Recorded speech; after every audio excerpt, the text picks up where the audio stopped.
here at the National Theatre, musicians, the public, and everyone is now welcome to pay their last respects. There's going to be a public viewing of the body. There's going to be live performances here.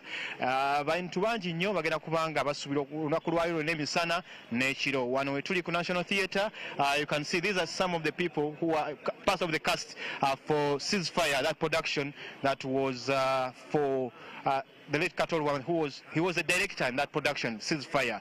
I can see John Segawa there, also a director. He's also coming in now, of course, to make sure that whatever they're going to be organizing today is on point. Kantandike no kubuz kumanya bano abazedda wano waliwo Dixon Zizinga wali wano ono mu Nakatemba comedian akoze ebintu bingi nnyo, akoze obulanga, akoze buli kimu. Kato Lubwama gwe akusadde kyenkana ki? Kato Lubwama nsadde kinene nnyo, kinene nga bw'okiwulira kubanga ekyokera ddala tulina project gye tugenda okukola nayo. Otegeera concept yaliye najja n'agitwanjulira ne tugibayinga ffe nga Bafani Factory nga nungi nnyo. Otegeera industry eno kati emujjukira etya? Olaba bagamba theatre ezimbi tegenda mujjukira lwa nsonga kisokera ddala abadde muntu abadde mu biti bibiri, abadde muyimbi ate nga muzanyi waki wakatema, nti musajja abadde akola ebintu kwegamba ng'agwa mu buli wamu, nti be basajja badde balina emizanyo gya script katale na bino bya improvisation. Otegeera nga bye tulimu byetaliko script wonna ng'agwawo. So kati ffe tugenda musubwa nnyo. Dixon Zizinga, Vanino Jolaba, Executive Funeral Services. You may think that the body is already here. No, they brought the wreath, make preparations because they were guys who are contracted to make sure that they make sure Kato Lubwama gets a decent send-off. Let me also get closer to where the live performances are going to be taking place.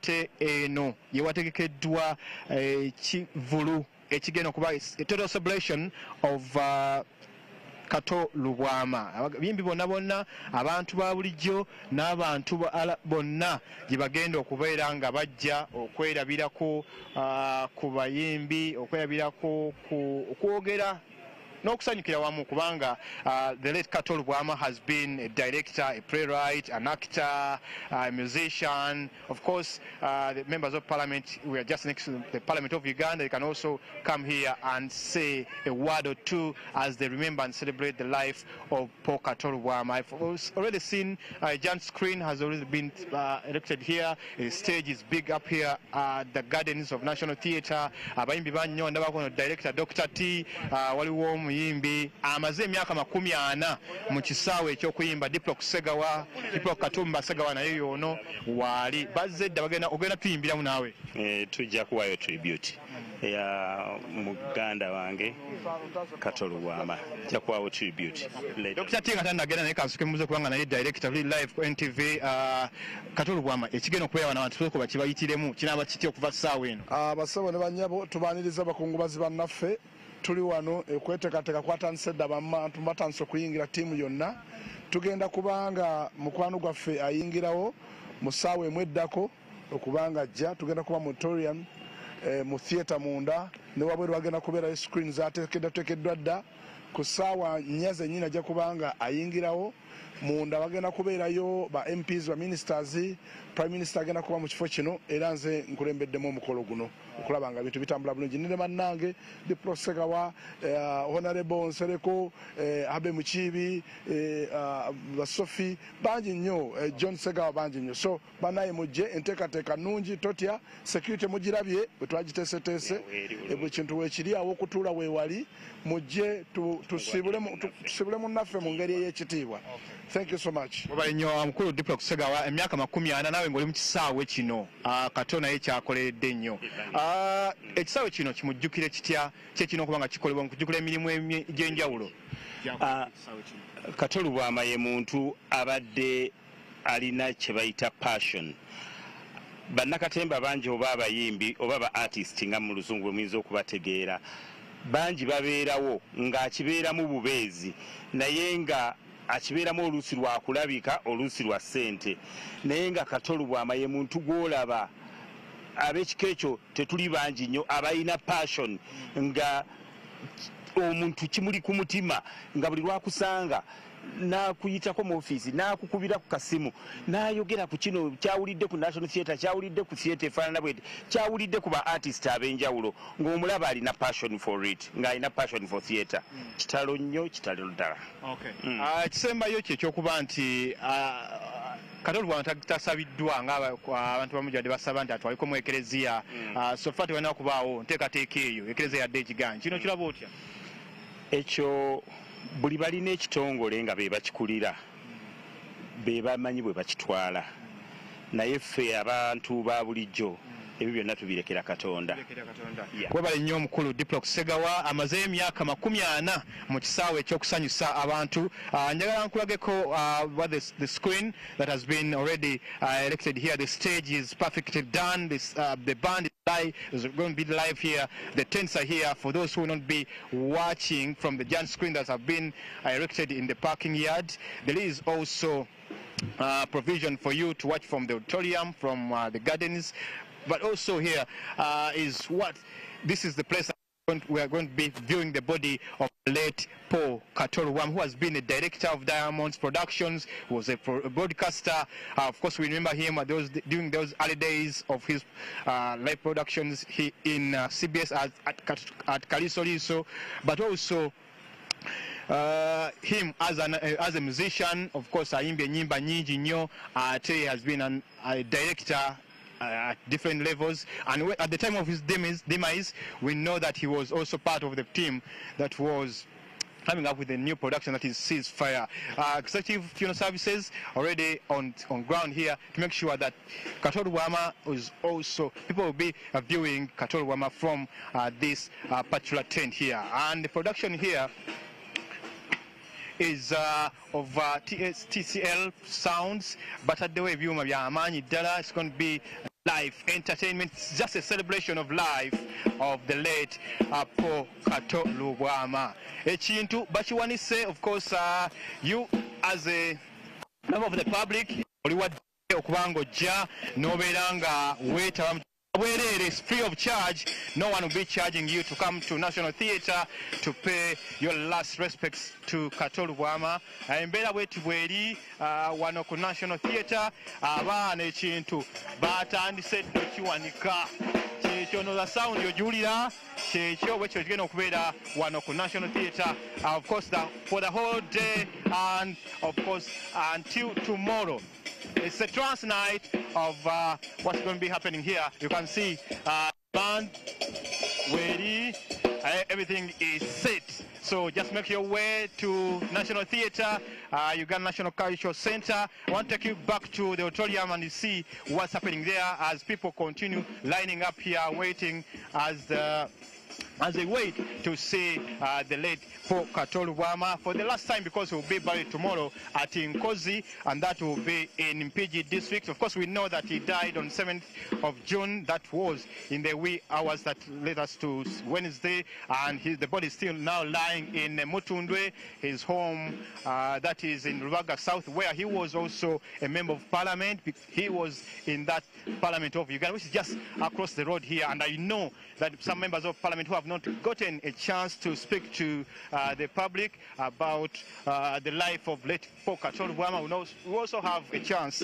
Now nyini ng'oli eyo kyasobola okujja n'obaako ky'ogamba n'oya ku mugenzi Paul Kato Lubwama, omubiri gwe ogenda kubeera wano, so ng'ate era n'okusanyusibwa ogenda kubaawo. Obutebe buno bwonna bulinze mmwe bugenda kuba buteekebwa wano, baagala okuyimirira, baagala okulya n'okunywa. It's going to be a celebration of kambuze ko bano bakyali bange katono nnyo kyekiriwo kituleseko ngubagira muyimbi munnaffe wa Munnakatemba munnaffe. Ndi muzinyi w'amazina ag'ekinnansi esewo yenze Xavier. Okay, kakati wano we tuli ndaba omukyala asemberera nga y'omu ku bantu abamanyikiddwa ennyo mu kisaawe kino ekyakatemba n'emizannyo. Azannye emizannyo mingi nnyo n'omugenzi Paul Kato Lubwama. Y'omu ku bantu be nasobola okulaba nga bakubiddwa nnyo encukwe. oluvannyuma lw'okufa kwa Paul Kato Lubwama. Kasooke mubuuzeeko nga bw'agenda mu auditorium kubanga n'omulambo tegunaba nga guleetebwa wano. Nnyabo, amaziga tugakaabye katuli mu celebration, tusanyukira busanyukizi olw'ebirungi Paul Kato Lubwama byatukoledde. Gwe nga munnakatemba omukuukutivu ogenda ku jjukiro ngezo ajjukirwa atya mu bulamu nga bwagenze kati? Kato ye tetujja mwerabira kubanga ebikolwa byo bibadde byeyogerera. Ekikulu mu byonna yabadde omuntu akubuulira amazima, ye muntu ateekwekerera muntu, ate ye muntu awabula ate ayagaliza. Bangi bayise mu mikono gye, bangi tumulabiddeko bingi, ekisinga byonna nga tapowa. Ceasefire tugenda mulonkinga nga 29 July ku mwezi ogujja, gw'obadde azannya nga mukyala we muzannyo guno. Olowooza ani anaasobola okujja mu ngatto eno, engatto ennene eya Kato Lubwama, okuzannya nga mwami wo kati? Kuba omuzannyo gulina okugenda mu maaso. Ntunulatunula ne ŋŋamba yenna anajja anaagezaako okujja mu bigere bye okusinziira ku batendesi baffe gwe naazannya naye. Kati gwe Kato Lubwama obadde naye kumala bbanga ki? Emizannyo ze muzannyeko naye egy'enjawulo? Nsizannye naye emizannyo mingi giri awo naye nga mbadde mumanyi. Webale mpazi bajjukiza erinnya talya stage. Amanyi agange nze Ruth Nalubiri, ebitali bya stage.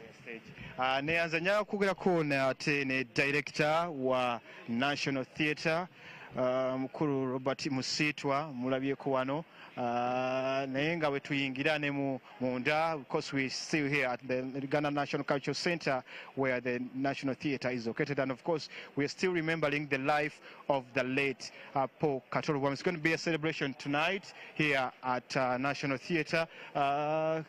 Kayondo Bwabanga, who is on camera, so twogera n'abayimbi abalala bangi bali munda wano.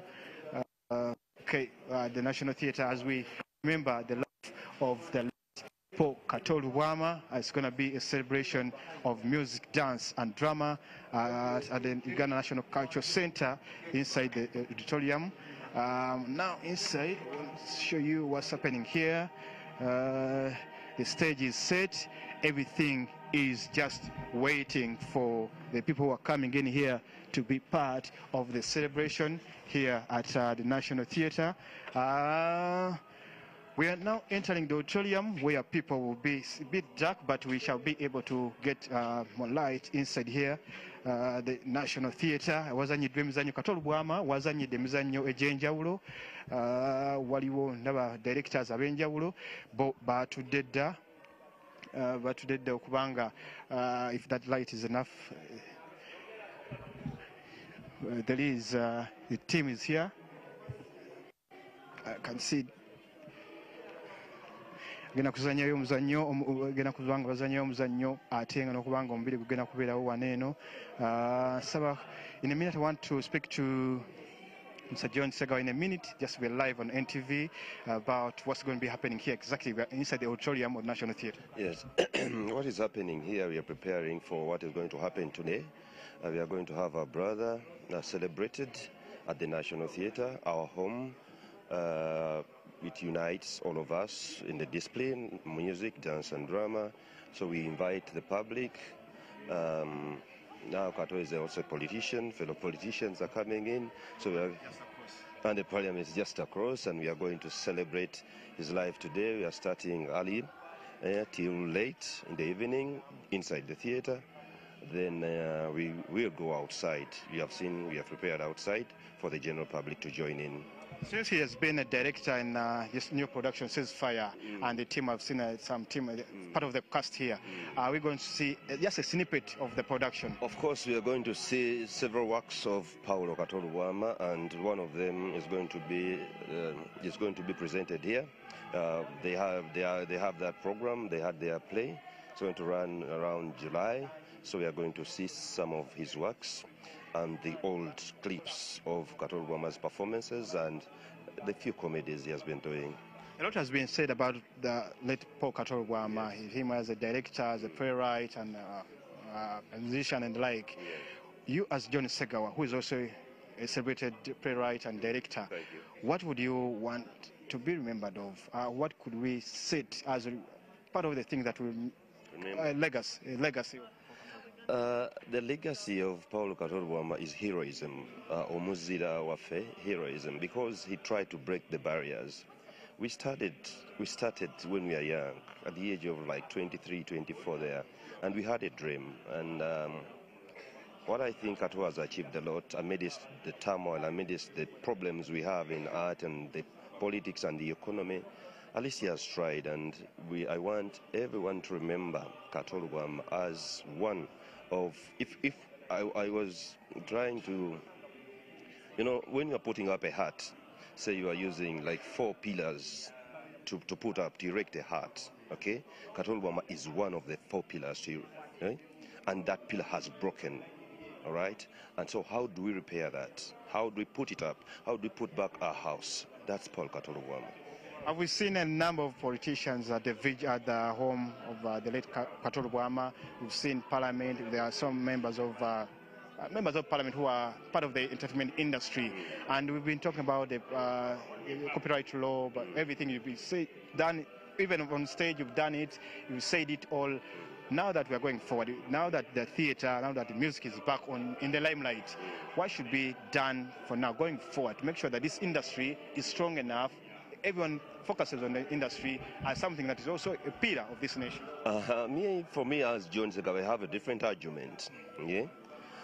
We should not focus on theatre, on entertainment industry, on art. Because Uganda is not about theatre, it's not about music, it's not about art. Uganda has so many problems, all right? We just highlight the problems that Uganda has as we creators, as we thespians, as creators.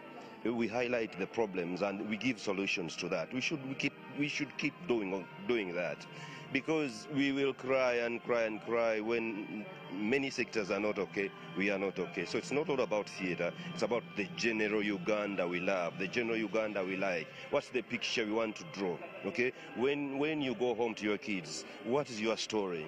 Right? Do you have food for them? Is there bedding? Are they going to sleep? Do you have money for your car? That's the Ugandan story, and that's what we want to tell. We don't want to be different from the Ugandan story, okay? We are critics of what we see in society. Let's keep doing that. Let's not focus on theatre. Let them get, should be given this, it should be this. No, we are part of a broken system. We are part of Uganda. So we want to see a better Uganda wholesomely, not in bits. Thank you so much, Director Afri Talent. There, John Segawa. Ngina kukwekana muzeyi wange, ono muzeyi wange tasobola kugaana kubanga y'omu ku bantu abazanyi ne Kato okumala ebbanga ate nga muzeeyi wange. Sebo, kimanyi oli mu mbeera ya kuteekateeka, bingi byogeddwa, naye gwe obadde ku stage ne Kato Lubwama. Tujjukire tutya ng'oggyeko bino okuzannya omuzannyo, oggyeko ebya weekend nama nga tumwogerako, kugenda mu maaso, theatre mukyagitwala mu maaso? Butereevu theatre eteeka okugenda mu maaso, kuba kyekirooto kyaffe, tewali kintu kirala kyonna kye twetaaga. Abantu obulamu busigalawo, omuntu avaawo abasigaddewo ne basigala nga bagenda mu maaso, kyenyinza okugamba kyokka. Kakati ng'egenda mu maaso ki ekirina okuba nga kikola? Kinaabaawo emirembe n'emirembe, abaana abato bajjukire nti waliwo omusajja bayitibwa omulongo Paul Kato Lubwama biiso yekka. Tulina bangi betujjukira babayino kawadwa bangi beesaagala nnyo okumenya omugava endugwa bangi, ate nawe obadde otandika ogambye nti muzeeyi wange, ekitegeeza nti ate waliwo n'abalala n'emijiji emito weegiri era gigenda kulabika. Theatre teyinza kuzikira, tekisoboka. Production weeri esebo. Thank you so much. Amanya Lutaya Henry Grace. Of course, we are inside the auditorium of National Theatre. You can see preparations are still ongoing. We shall be giving you more updates on what's happening here. Of course, on Spark TV, it all will be live there. If you want to follow the proceedings, you can tune in to Spark TV as the program begins here. But for me, I'll be taking you back to studio for Mwasuze Mutia, Stephen Imbido Fefes Wechibuga, with my camera person here, Brian Mulondo, and the entire team. We say thank you so much.